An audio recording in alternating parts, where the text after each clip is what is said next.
आधीच्या लेक्चर मध्ये आपण सिरीज पाहिल्या होत्या. आज आपण त्या सिरीज मध्ये कशा प्रकारचं कंटिन्युएशन किंवा डिस्कंटिन्युएशन आहे ते बघणार आहोत. नंतर व्हॅल्यू जर प्रिपेअर करायची आहे आपल्याला, समजा कोणतीतरी व्हॅल्यू प्रिपेअर करायची आहे लॅम्बडाची, मॅक्सिमम वेव्हलेंथ, मिनिमम वेव्हलेंथ, लॅम्बडाची, अल्फा साठी, बीटा साठी, ते पूर्ण कन्सेप्ट आपण आज पाहणार आहोत की कशा प्रकारे आपण त्याचे वेव्हलेंथ काढू शकतो. आता आपण पहिल्यांदा सिरीज बघूया. सिरीज कशी आहे, समजा पहिली आहे. कोणती आहे पहिली सिरीज?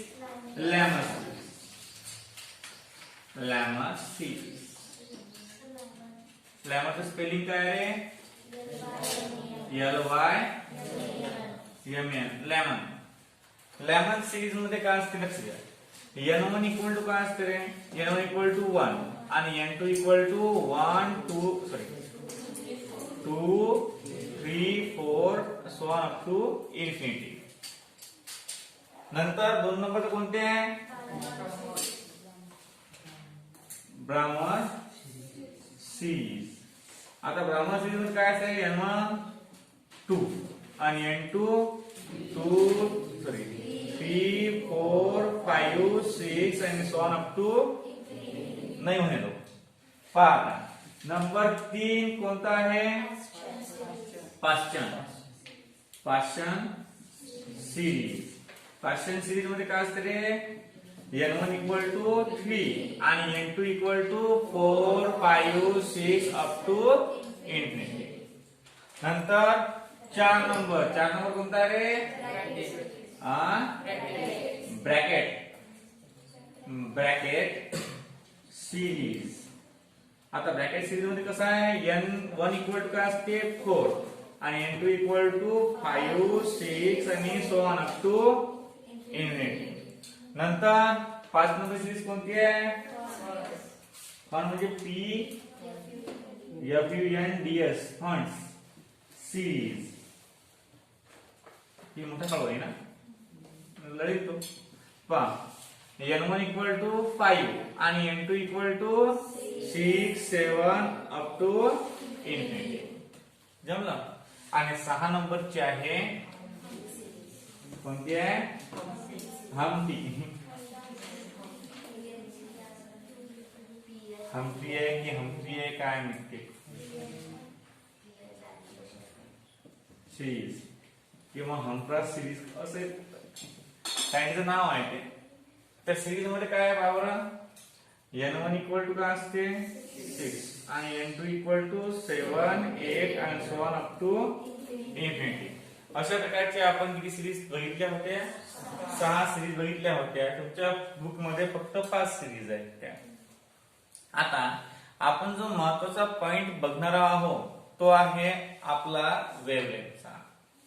आता फॉर कोणती सिरीज? आपण लेमन सिरीज साठी बघू. For Lyman series. आता या सिरीज साठी मला सांगा n1 इक्वल टू काय असते? 1 आणि n2 इक्वल टू 2 समजा घेऊ आपण. For alpha lines.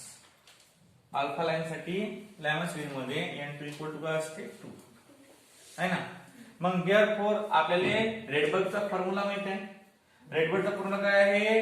Mu bar किंवा वेव्ह नंबर किंवा मग लॅम्बडा घेऊ आपण. लॅम्बडा इक्वल टू काय ना? r z square in bracket 1 upon n1 चा स्क्वेअर मायनस 1 अपॉन. जमलं. आता बघा प्लस पाहिजे मायनस पाहिजे? त्या फॉर्म्युला मध्ये प्लस आहे की मायनस आहे? हो सॉरी 1 अपॉन लॅम्बडा. आणि नंतर हे मायनस आहे ना, मायनस लिहिलं जाते. प्लस द्या. Therefore 1 upon lambda equal to rz चा स्क्वेअर इन ब्रॅकेट 1 अपॉन. आता n1 ची किंमत काय आहे? 1 चा स्क्वेअर काय ते? 1 मायनस 1 अपॉन 2 चा स्क्वेअर. आता therefore 1 upon lambda equal to rz चा square 1 upon 4 therefore 1 upon lambda equal to rz चा स्क्वेअर in bracket 4 1 जा 4 minus 1 upon 4 1 upon lambda equal to rz चा square into 3 upon 4 1 upon lambda equal to 3rz square upon इथं माहिती 3 ला 4 देऊन द्यायचं and this is the value किंवा कसं करायचं हे बाय इन्व्हर्ट इनटू इन्व्हर्ट समोर सवाल आहे इन्व्हर्ट म्हणजे व्यस्त क्रिया करू मग व्यस्त क्रिया करून काय ते lambda equal to 4 by 3 r z square खाली येणार की वरती येणार आहे खाली येणार r z चा square and this is the value of first line म्हणजे alpha line for the lambda for the सांगा आता फॉर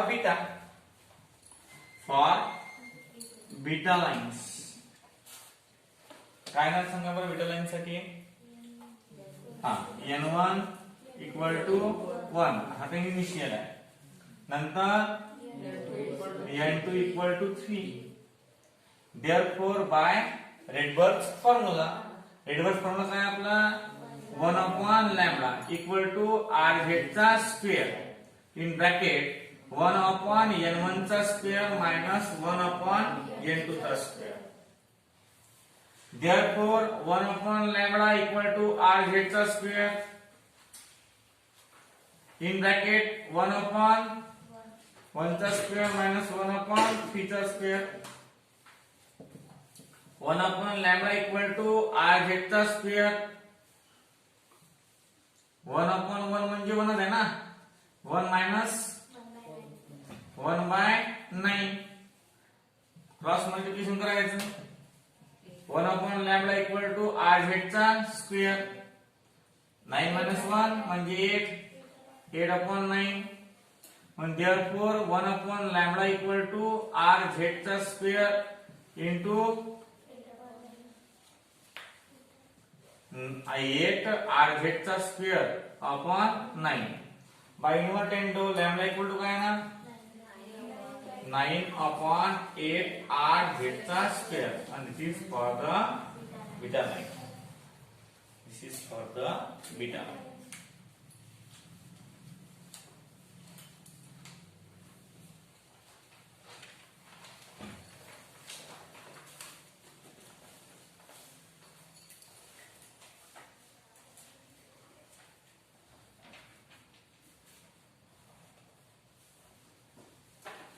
हे झालं अल्फा साठी आणि बीटा साठी आता आपण पाहू लॅमनची शॉर्टेस्ट वेवलेंथ आणि लॅमनची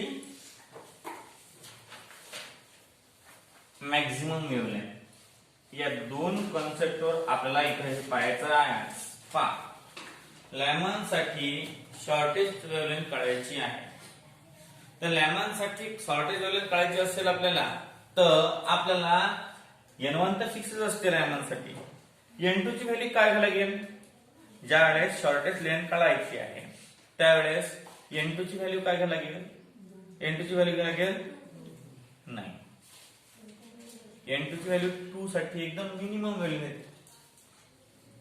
मॅक्झिमम व्हॅल्यू साठी काय करायला लागेल आपल्याला इन्फिनिटी घ्यायला लागेल है ना मग पहा आता the line spectrum lemon series shortest wavelength हा महत्वाचा पॉइंट आहे का शॉर्टेस्ट वेवलेंथ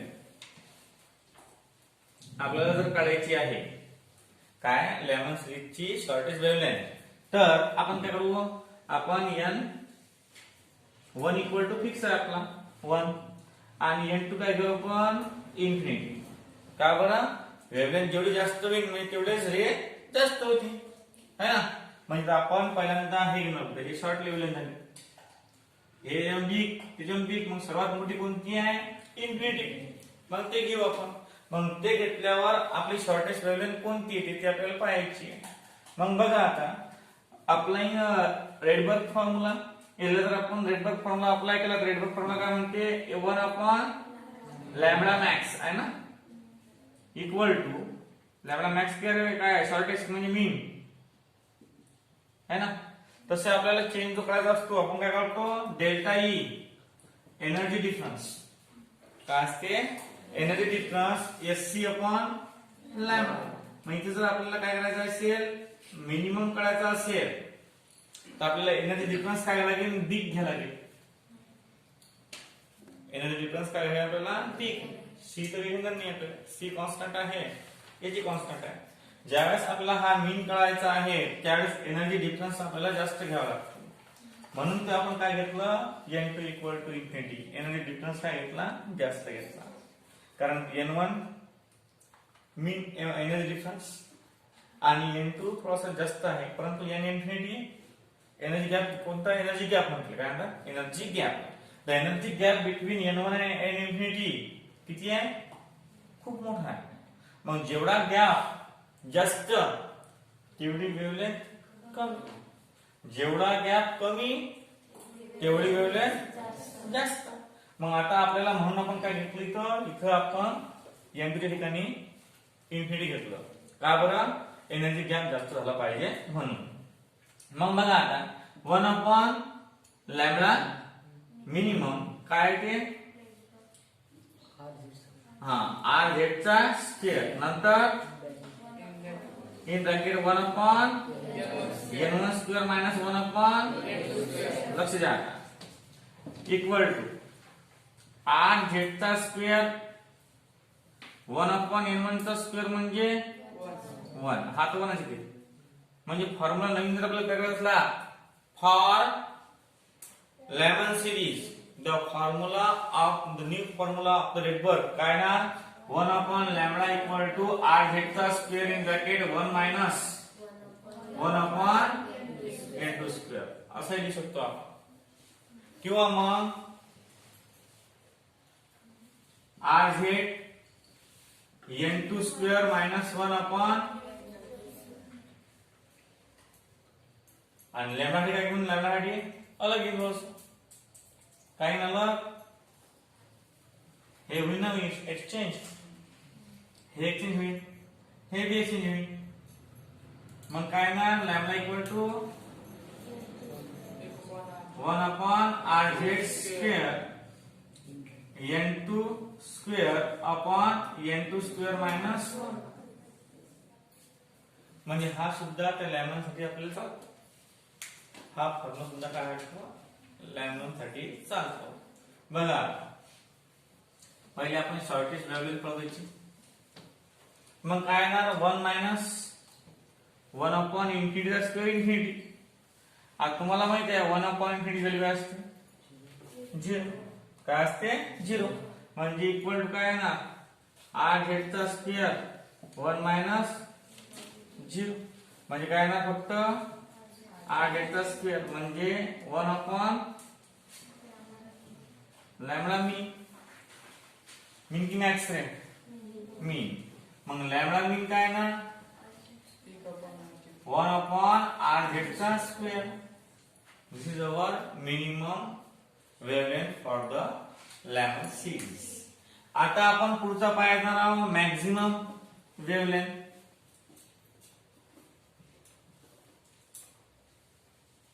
आता maximum wavelength for Lyman series कशी आहे, लॅम्बडा मॅक्स कशी आहे ते पहा. Energy difference equal to hc upon lambda. जेवढा एनर्जी डिफरन्स कमी तेवढं हे मॅक्स. मग एनर्जी डिफरन्स कमी घ्यायला लागेल. मग कमी म्हणजे पहिलीच लाईन, म्हणजे कसं, n1 इक्वल टू काय घ्यायला पाहिजे, 1 आणि n2 इक्वल टू 2. मग डबल करा, काय आहे Reynolds formula, sorry Rydberg formula, 1 upon lambda max equal to R Z चा square in bracket 1 upon n1 square minus 1 upon n2 चा स्क्वेअर. मग इक्वल टू आर झेड चा square 1 upon lambda max, R Z चा square in bracket 1 upon 1 minus 1 upon 2 चा square 4. मग काय ना, 1 upon maximum equal to R Z चा square 3 upon 4. उलट करा, लॅम्बडा मॅक्स इक्वल टू 4/3 चा स्क्वेअर आणि हे जवळ मॅक्झिमम वेव्हलेंथ. म्हणजे लक्षात ठेवायचं कधी की जो पहिली टर्म असते तो मॅक्झिमम वेव्हलेंथ देते आणि इन्फिनिटी टर्म असते ते मिनिमम वेव्हलेंथ देते. म्हणजे अल्फा बीटा गॅमा तर अल्फा पासून वेव्हलेंथ कमी कमी होत जाते. सर्वात मोठी जी वेव्हलेंथ असते कोणाची असते? अल्फाची, कोणत्याही सिरीज मध्ये. आता याचप्रमाणे तुम्ही काय ब्राह्मणच्या सिरीज मध्ये सुद्धा काढू शकता. काय काढू शकता? अल्फा लाईन साठी, बीटा लाईन साठी, किंवा मग शॉर्टेस्ट वेव्हलेंथ, किंवा मग मॅक्सिमम वेव्हलेंथ असं तुम्ही काढू शकता. मग अशा प्रकारे तुम्हाला हे आता होमवर्क आहे, तुम्ही ते काढून ग्रुपवर पाठवा बाकीचे वेव्हलेंथ. आता आपल्याला पाहायचं आहे की याच्यामध्ये कोणत्या कोणत्या प्रकारचे सिस्टमॅटिक अरेंजमेंट आहेत वेव्हलेंथचे. लक्ष द्या.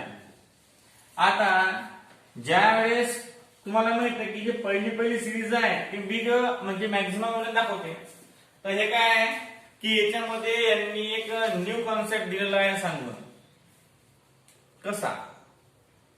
आता हा जो लॅमन सिरीज आहे हा आहे इन्फ्रारेड स्ट्रक्चर. म्हणजे जे रेज असतात, रेडिएशन जे असतात इन्फ्रारेड, त्यालाही दिसते लॅमन.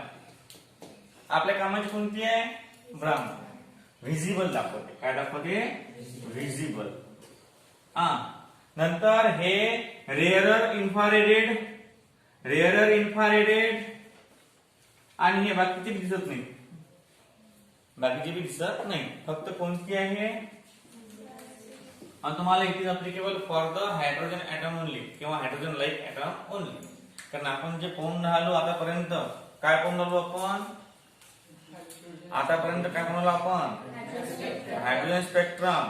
हायड्रोजन स्पेक्ट्रमच्या आधी काय पाहिलं आपण? स्पेक्ट्रम. जो स्पेक्ट्रम आहे तो कोणता पाहून राहिलो आपण? Emission spectrum. आणि मी एकदम सुरुवातीला तुम्हाला सांगितलं होतं की emission spectrum only applicable for hydrogen and hydrogen like atom. मग हे जे विजिबल आहे हे विजिबल फक्त हे इन्फ्रारेड आहे, रेअर इन्फ्रारेड आहे. ह्या ज्या कन्सेप्ट आहेत ह्या फक्त हायड्रोजन ऍटम साठी अवेलेबल आहेत. तुम्हाला प्रश्न विचारला त्यांनी की विजिबल रिजन साठी maximum wavelength, minimum wavelength, alpha lines वगैरे काय आहे, तर तुम्हाला फक्त ब्राह्मण सिरीज लक्षात घ्यायची आहे. व्हिजिबल रिजन साठी. काय साठी? व्हिजिबल. कारण कसं आहे जी दिसते तेच लोक विचारतात. आता हे इन्फ्रारेड दिसत नाही, अल्ट्रा व्हायलेट,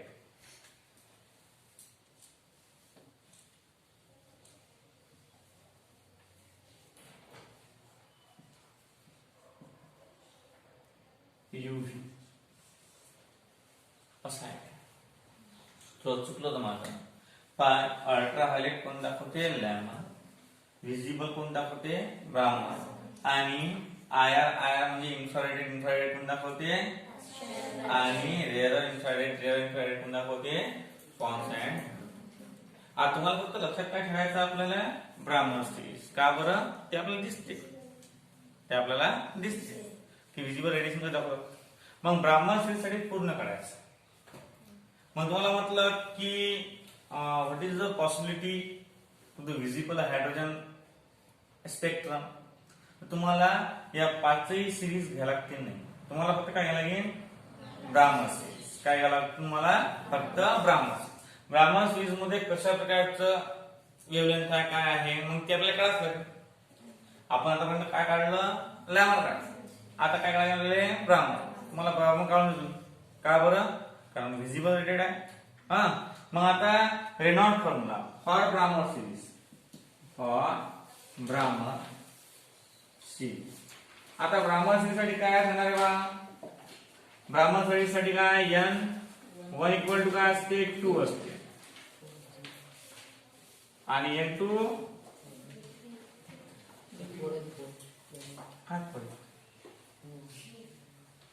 हा ब्रॅकेट आहे आपला, हा ब्राह्मण सिरीज आहे. नंतर 3 जमलं. आता याच्यामध्ये पहिल्यांदा काय करावं आपण सांगा बरं मला? Alpha rays for alpha rays. हे बघा लक्षात ठेवा. कामाचा आहे. अल्फा रेस साठी काय आहे सांगा बरं, 1 अपॉन म्हणजे mu bar equal to 1 upon lambda equal to R Z चा स्क्वेअर इन ब्रॅकेट 1 अपॉन 2 चा स्क्वेअर मायनस 1 अपॉन 3 चा स्क्वेअर, मग 1 upon lambda equal to R Z चा square equal sorry in bracket 1 upon 4 minus 1 upon 9, मग 1 upon lambda equal to R Z चा square 9 5 5 upon 36, मग काय ना 1 अपॉन लॅम्बडा किंवा लॅम्बडा इक्वल टू काय ना 36 अपॉन 5 आर झेड चा square, and this is the wavelength of the visible hydrogen atom. Visible hydrogen atom ची wavelength एवढी असली पाहिजे. मग तुम्हाला शॉर्टेस्ट टी काढता येते आणि लॉंगेस्ट टी काढता येते. शॉर्टेस्ट वेवलेंथ, लॉंगेस्ट वेवलेंथ आणि मॅक्झिमम म्हणजे लॉंगेस्टच ना. आणि काय काढते, बीटा रेस साठी काढता येते, गॅमा रेस साठी काढता येते. तुम्हाला काय करायचं आहे, तुम्हाला फक्त कन्सेप्ट लिहायचे आहे. कसे कन्सेप्ट लिहायचे तुम्हाला समजा, आता हे जे आहे याचे कन्सेप्ट म्हणजे पहिल्यांदा तुम्हाला लॅमन सिरीज साठी काय करायचं तुम्हाला, नंबर फर्स्ट पहिला क्वेश्चन तुम्हाला जो घरून करून आणायचा आहे. हा किंवा मग असं एकच प्रश्न देतो त्यात सब क्वेश्चन आहे तुम्हाला. Calculate the wavelength of all series for alpha lines, comma, beta lines, comma, gamma lines, and also calculate the shortest and longest किंवा largest wavelength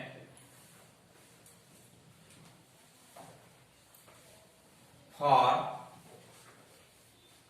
all series using Rydberg formula. म्हणजे अशा प्रकारचा फॉर्म्युला. एकच प्रश्न आहे त्याचा.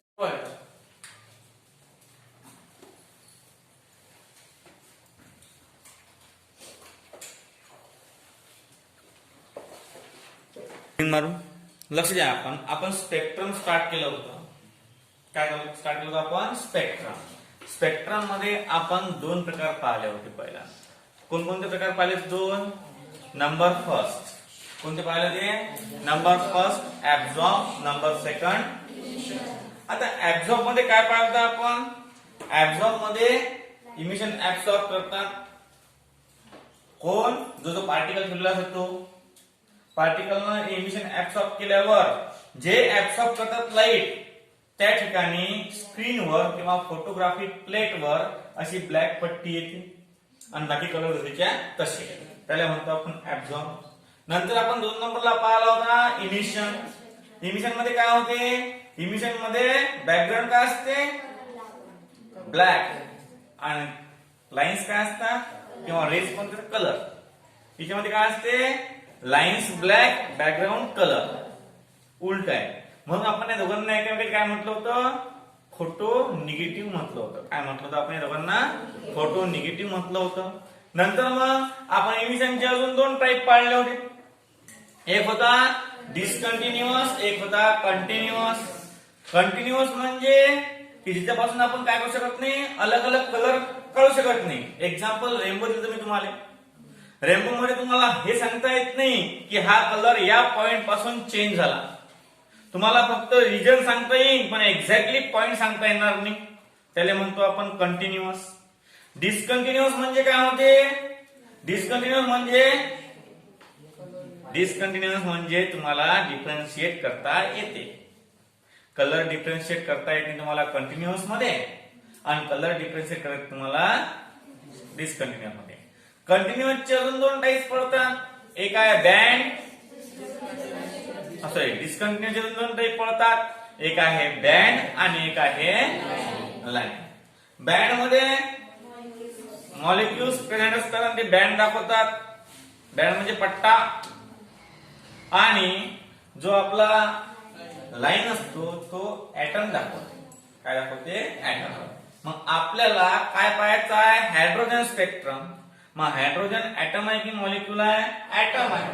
म्हणून आपल्याला काय पाहायला पाहिजे? Line spectrum. लाईन स्पेक्ट्रम कोणाचा प्रकार आहे? डिस्कंटिन्युअस स्पेक्ट्रम. डिस्कंटिन्युअस कोणाचा प्रकार आहे? Emission spectrum. आणि इमिशन कोणाचा प्रकार आहे? स्पेक्ट्रमचा. म्हणजे हा जो हायड्रोजन स्पेक्ट्रम आहे हा पहिले तर लाईन स्पेक्ट्रम आहे, नंतर डिस्कंटिन्युअस स्पेक्ट्रम, नंतर इमिशन स्पेक्ट्रम आणि हा स्पेक्ट्रम तर आहेच. आणि नंतर मग आपण काय केलं? आपण महत्वाच्या मुद्द्यावर हात टाकला, तो म्हणजे हायड्रोजन स्पेक्ट्रम.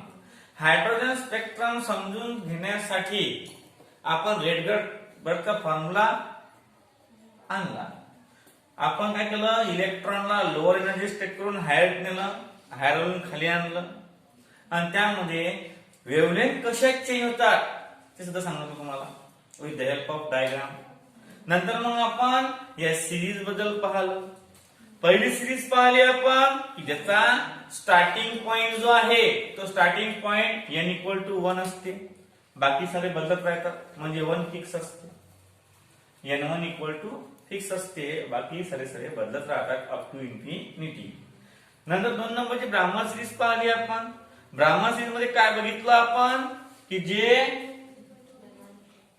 n1 ची किंमत असते ते 2 असते, म्हणजे ब्राह्मण सिरीज कोणापासून स्टार्ट होते? 2 पासून. नंतर मग पुढे नंतर हे जे पार्शियल सिरीज आहे हे 3 पासून तयार होते. जे ब्रॅकेट सिरीज आहे ते 4 पासून स्टार्ट होते. जे फ्रंट सिरीज आहे ते आणि जे हम्फ्री सिरीज आहे, हम्फ्री सिरीज, हम्फ्री, हा व्हेरी गुड, आता आला म्हणते हम्फ्री आहे. ते काय आहे? हम्फ्री. बरोबर आहे स्पेलिंग आपलं. हम्फ्री सिरीज आहे. काय आहे? Humphry series. हम्फ्री सिरीज जी आहे ते आहे n = 6 आणि अशा प्रकारचे एक कन्सेप्ट आहे हम्फ्री. काय ते? हम्फ्री. तर हेनरी होता काय? हेनरी तर हम्फ्री.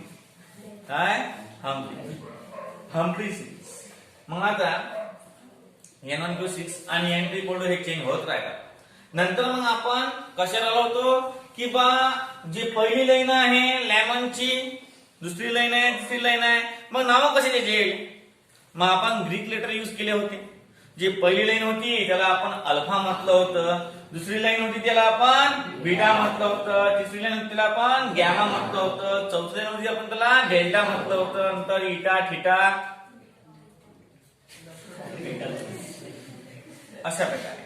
नंतर मग आपण ग्रामासाठी तेच पाहिलं, बाकीसाठी तेच पाहिलं. आजचा कॉन्सेप्ट आपला असा होता की याच्या रेडियस कशा कॅल्क्युलेट करायच्या. मग आपण फॉर 11 घेतलं पहिले. 11 साठी किंमत टाकली अल्फा लाईन साठी. मग अल्फा लाईनची वेव्हलेंथ काढली, बीटा लाईनची वेव्हलेंथ काढली, गॅमा लाईनची वेव्हलेंथ काढू शकलो नाही आपण, ते तुम्हाला कळायची आहे. नंतर ब्राह्मण तुम्हाला काय सांगितलं काढू शकता, तुम्ही सर्व काढू शकता. किंमत ठेव, put the value, get the answer. नंतर मग काय केलं आपण की व्हिजिबल कोणता आहे हायड्रोजन साठी तो पाहिला, तो कोणता आहे? ब्राह्मण. अल्ट्राव्हायोलेट कोणता आहे? पहिला. नंतर इन्फ्रारेड आहे ते 4. हे 4 काय आहेत? इन्फ्रारेड. हे काही काही चांगले चांगले आहेत आणि काही काही खराब खराब आहे, म्हणजे थोडंफार पण त्या याच्यामध्ये मोडतात ते. हा, त्याला आपण खेचर म्हणतो. खेचर समजलं ना? घोड्यात नसते ना गधेत नसते, मधातलंच पार्ट असते. मग तशा प्रकारची हे आहेत रेअर. काय आहे? रेअर. हे 2 आणि हा आहे व्हिजिबल. म्हणून आपल्याला हा एक्सप्लेन करायचा आहे नंतर. नंतर आपल्याला हा काय ब्रीफली एक्सप्लेन करायचा आहे. अशा प्रकारे आपण हे आज पाहिलं. आता यानंतर जो पार्ट आहे तो आपण उद्याला कन्क्लूड करू.